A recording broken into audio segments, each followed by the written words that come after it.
Okay, so we're gonna go ahead and get on the roof now. Just proper climbing of the roof, the ladder, I'm sorry. It's kind of hard to do with myself holding a camera, but whenever you're on a ladder, you always want to have your hand on the rungs as you go up. On the rails. You don't want to go on the rungs because your hand has to come off. Always have a point of contact on the ladder rails here. So as you go up, you can see my hands are sliding up. That way, if your feet give out, you always have something to grab onto to stop yourself. So as we go up on the roof here, just take this up, climb over on the roof. Okay, so we're on a lower section of the roof and we're gonna start the roof inspection. The best thing to do first is just get a good overview of the roof. The general condition of it, the general layout of the roof, what you got as far as your shingles, what kind of shingles they are.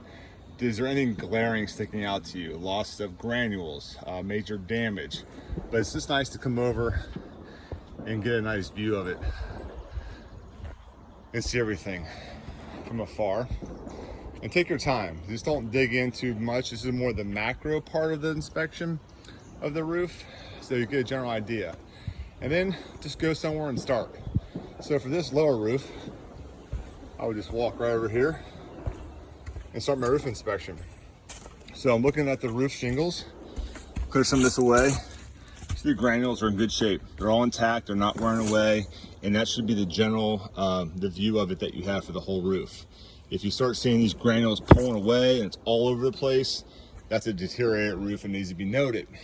You wanna see as far as the overlay, you don't want any more than, it's around 5 5/8 inches exposed.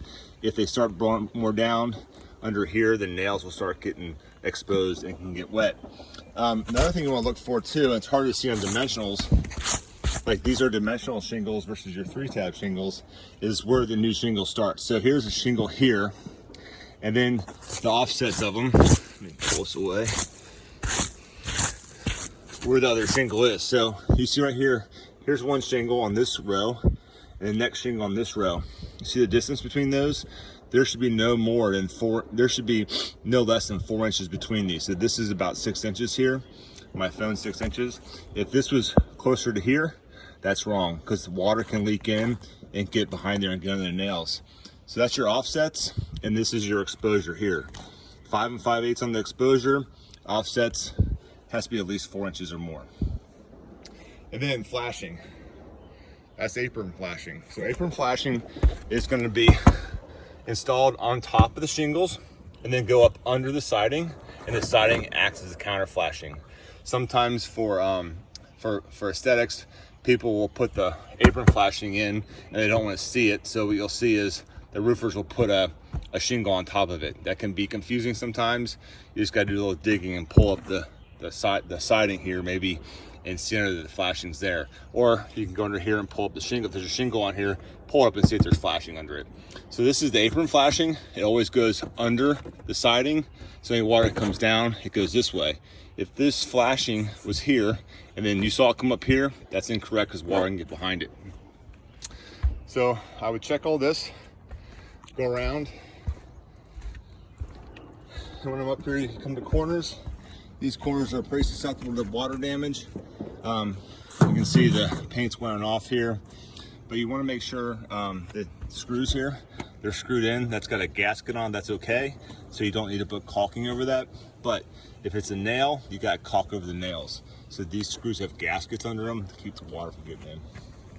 Again, under here, there's flashing, and that's step flashing. You'll learn that in your videos. And then the siding acts as your counter flashing.